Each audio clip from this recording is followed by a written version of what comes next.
Mbak Dwi pun menoleh ke belakang dan ternyata dia ini melihat ada tangan keluar dari pintu sedang memegang pundaknya ini. Mbak Dwi ini melihat dengan jelas tangan yang sangat pucat sekali waktu itu. Spontan dia ini berteriak dan berlari ke atas. Nah, waktu itu tiba-tiba si Mbah ini bilang kepada Mbak Dwi, "Gak apa-apa, Nduk. Iku ingon-ingoni si Mbah."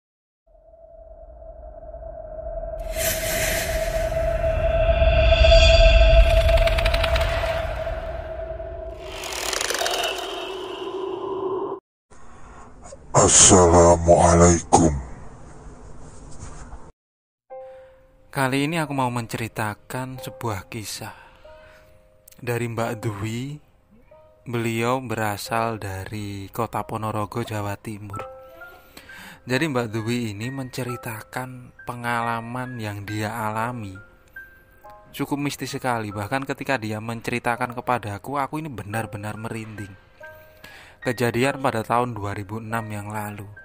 Waktu itu Mbak Dwi ini sempat bekerja sebagai asisten rumah tangga, ataupun di penawaran pertama itu dia dipekerjakan sebagai babysitter atau untuk mengurus bayi.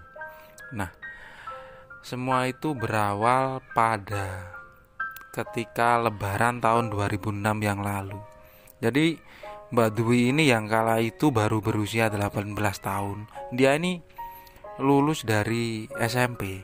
Setelah itu hanya tinggal di rumah dan membantu kedua orang tuanya. Waktu itu ketika momen lebaran, di kampungnya ini ada seorang kepala desa yang kedatangan tamu dari luar kota. Namanya Pak Hendra. Pak Hendra dan kepala desa di kampungnya Mbak Dwi ini ternyata mereka ini bersahabat ketika masih kuliah di Semarang dulu. Nah, waktu itu Pak Hendra ini bermaksud selain bersilaturahmi, dia ini meminta bantuan kepada kepala desa itu untuk mencarikan seorang asisten rumah tangga yang syaratnya cuma satu, yaitu asal dia ini masih gadis dan mau bekerja. Cuma itu saja.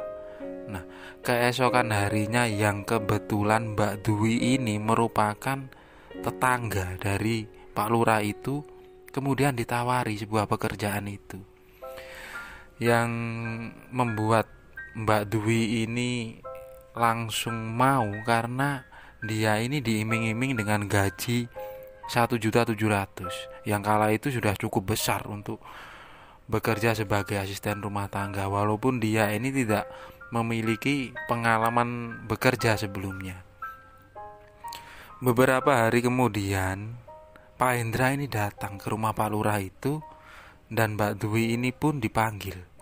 Setelah ada percakapan antara Pak Hendra dan Mbak Dwi, kemudian Mbak Dwi ini langsung bilang mau. Dan kemudian Pak Hendra ini meminta izin kepada orang tua Mbak Dwi.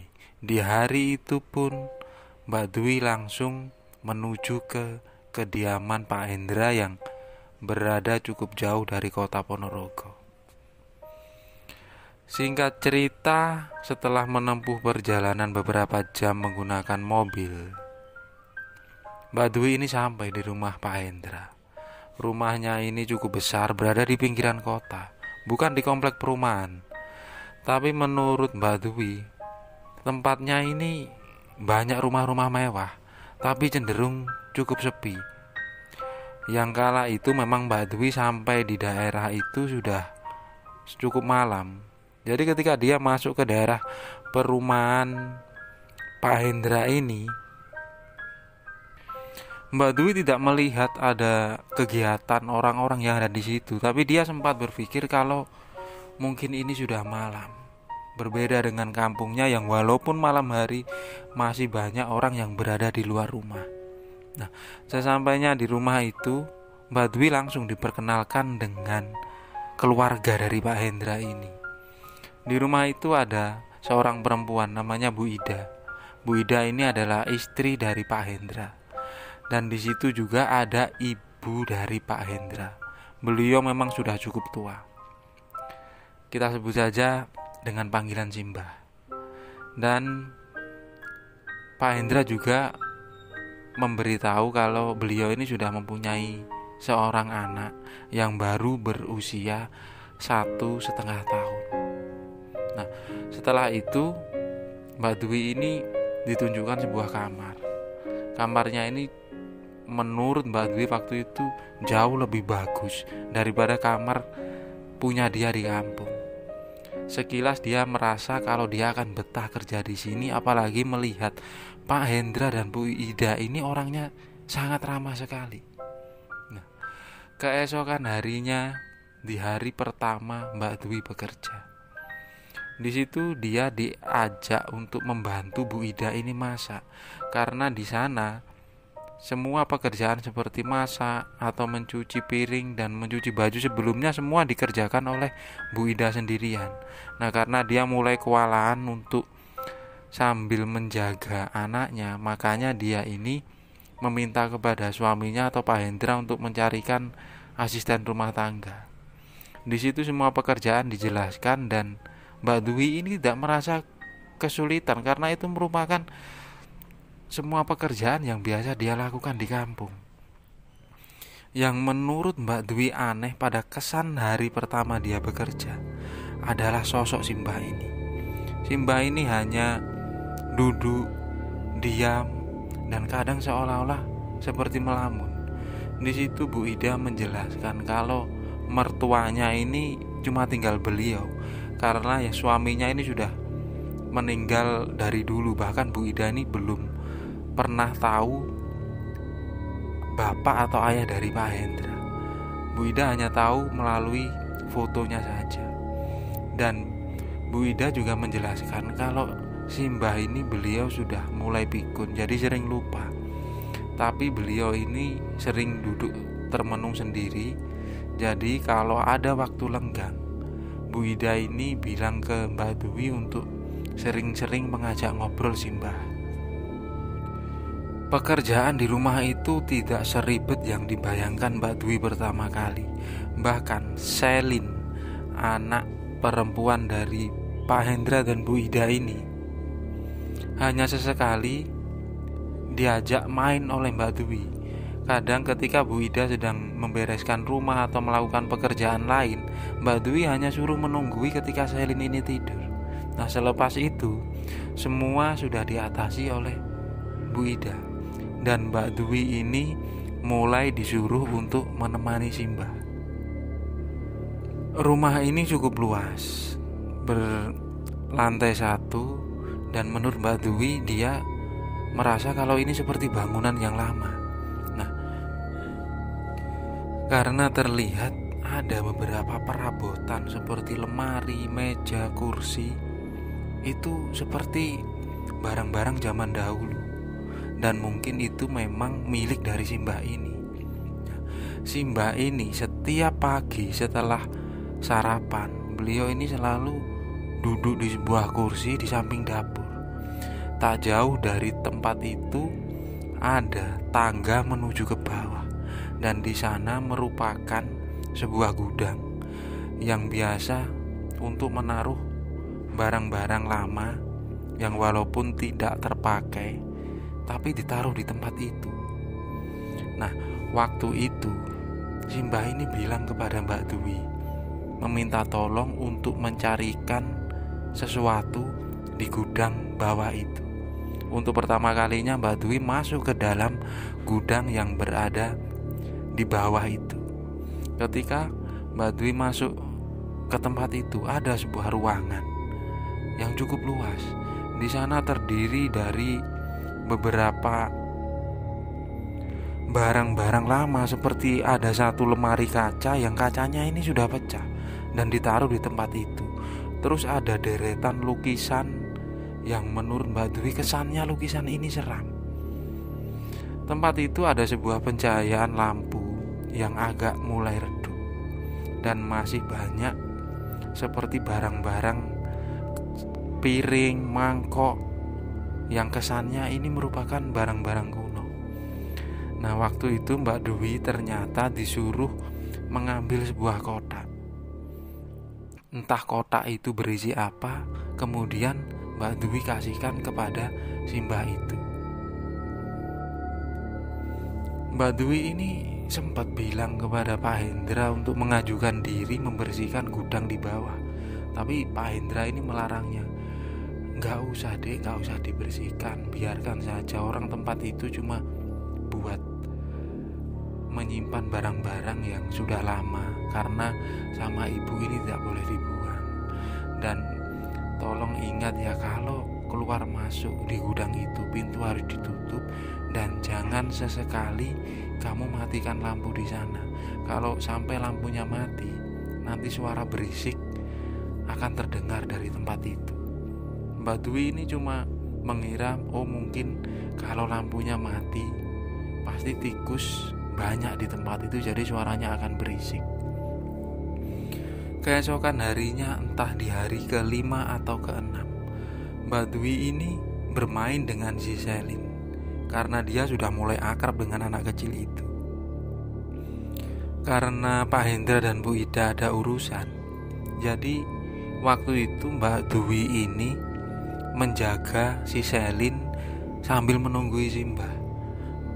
Selin dan Mbak Dwi ini bermain di teras di samping rumah yang memang dekat dengan dapur dan lantai menuju ke gudang bawah itu. Di sana terlihat mulai ada keanehan dari Simbah ini. Ternyata Simbah ini selain beliau ini sering bengong atau seperti orang melamun, kadang dia ini tiba-tiba ngomong sendiri, seolah-olah dia sedang mengobrol dengan seseorang. Nah, Mbak Dwi ini cuma mengira mungkin itu cuma halusinasi, atau karena Simbah ini orangnya sudah mulai pikun. Walaupun sebenarnya terlihat Simbah ini wajahnya ini tidak terlalu tua, hanya saja rambutnya ini semua berwarna putih. Beliau ini bukan orang yang cerewet, hanya sering diam, kadang melamun, bahkan tidak pernah menyentuh cucunya si Selin ini. Nah, setelah cukup lama bermain dengan Selin, karena mereka ini sudah mulai akrab, tiba-tiba terdengar suara Bu Ida dan Pak Hendra ini baru saja pulang, karena mobilnya ini mengklakson. Jadi Mbak Dwi ini bermaksud menggendong Selin untuk menuju ke Bu Ida. Nah, waktu itu Mbak Dwi ini mulai menggendong Selin dan berjalan lewat samping. Di situ dia ini sambil melihat Simbah yang seolah-olah masih mengobrol. Ketika Mbak Dwi ini sedikit melirik ke tangga menuju gudang bawah, di sana dia ini melihat kalau pintu gudang itu sedikit terbuka. Dan ketika Mbak Selin memandang ke arah pintu itu dengan jelas, seperti ada sosok yang mengintip dari dalam gudang itu. Tapi karena Bu Ida dari dalam rumah ini terus memanggil Mbak Dwi, jadi dia buru-buru cepat menuju ke Bu Ida. Setelah menyerahkan Selin kepada Bu Ida, Mbak Dwi ini bermaksud kembali lagi menuju ke tempat tadi di mana ada Simbah yang sedang berduduk, seolah-olah sedang ngobrol, dan mau mengecek sekali lagi siapa yang mengintip dari dalam gudang itu. Tapi sesampainya di tempat itu, ternyata pintu itu tertutup, dan Simbah ini masih saja seperti orang yang sedang mengobrol. Sesuatu itu tidak diceritakan atau ditanyakan kepada Pak Hendra dan Bu Ida, karena Mbak Dwi ini sedikit takut kalau dia ini lancang. Nah, puncaknya di hari 11 ketika Mbak Dwi ini bekerja di rumah Pak Hendra. Waktu itu selepas maghrib, Pak Hendra dan Bu Ida ini bilang kepada Mbak Dwi, "Dek, Ibu sama Bapak mau belanja dulu. Kamu di rumah saja, nungguin Simbah. Nanti apa keperluanmu Bapak belikan. Kamu mau nitip apa?" Di situ Mbak Dwi tidak mau menitip apa-apa ke Pak Hendra. Kemudian ketika mereka ini berangkat keluar yang bermaksud untuk berbelanja, Mbak Dwi ini dengan sengaja duduk di samping dapur sambil ngemil beberapa makanan. Dan tak lama kemudian terlihat si Mbak ini berjalan dengan pelan menuju ke sebuah kursi di samping dapur itu. Nah, si Mbak ini kemudian kok tiba-tiba bilang kepada Mbak Dwi, "Duk, kamu ambilkan kotak di atas meja di kamar si Mbak. Kamu taruh lagi di gudang bawah." Nah, Mbak Dwi langsung beranjak dan mengambil kotak kayu yang berada di kamarnya si Mbak ini. Setelah itu Mbak Dwi ini langsung membawa kotak itu menuju ke gudang bawah. Nah, waktu itu sebenarnya Mbak Dwi ini sudah ada pikiran seperti dia takut, karena beberapa hari sebelumnya dia ini melihat ada yang mengintip dari balik pintu gudang itu. Tapi kemudian Mbak Dwi ini menguatkan pikirannya, toh juga ada Simbah di atas. Nah, ada sedikit keanehan ketika Mbak Dwi ini membuka pintu gudang itu yang memang tidak pernah dikunci. Dia ini heran, loh, lampunya kok mati. Padahal Pak Hendra ini sudah berpesan lampu gudang ini jangan sampai mati atau dalam kondisi gelap.